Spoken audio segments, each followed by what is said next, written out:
Want to see some love? It's love day. I'm sure people love out here on the court.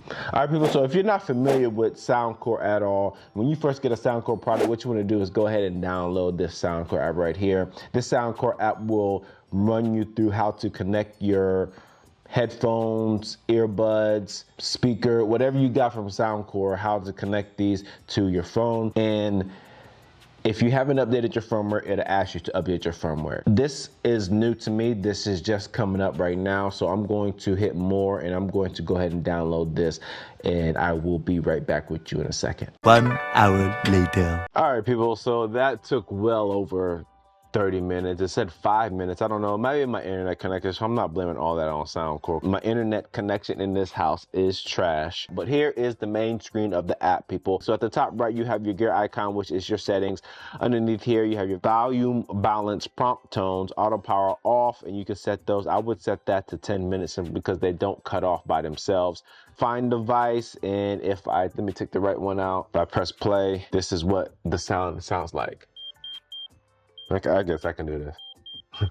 So, and it gets louder the longer that you're actually looking for it. One thing I did notice that there's no find device on the case. So if you lose the case with the earbuds inside, then you're not gonna find these earbuds. But they do have something for the earbuds themselves. You have a widget, update firmware, which I just did, serial number, and that's it for underneath the settings. You also see that you have your battery status on this page right here. You have your sound effects. Underneath sound effects, you have 3D surround sound. You can click that on. You can have default, and under default, you have these different presets right here. There's probably like 18, 20 in all.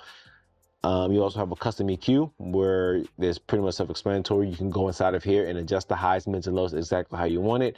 I went in, and I'm not that much of a, well, not that much. I'm not a audiophile at all whatsoever, so I always go in here and I pick out a preset that I like, and then for these I chose bass booster. That preset sounded the best to me. Underneath sound effects, you have your controls tab right here where you can adjust your left or your right. You have single tap, double tap, tap 3 times, and long press. Under single tap, these are your options right here. Double tap, same options. I do think that voice assistant is added to that, and tap 3 times, same as tapping twice, and then your long press right here. Those are your options. Same thing goes for your left and your right. And then it says at the bottom, call not adjustable. So double tap answers, long press declines, and those are your options for that. And the one thing I did want to show you is at the top right, let's just say you want to wear these underneath a beanie or something like that, or underneath a hoodie. You click these off so that the touch functions aren't there anymore. You just adjust it straight from your phone, and you won't get any accidental touches if you have a beanie on or something like that. So for the duration of this video, I am going to cut that off simply because I keep moving around and adjusting them, and they are cutting my music on. You also have your dual connections. Underneath dual connections, you do have gaming mode, and it says right here, turn on gaming mode to reduce latency and enhance the sounds of footsteps and voices. Note, you may experience connection instability. Got it. So I did notice if I do cut on gaming mode, you can't adjust your sound effects as game mode is turned on. To use equalizer, turn off gaming mode. And that is pretty much it for the app, people. As always, my name is Nicholas. Thanks for stopping by the Tech Love channel, and I'm out. Peace.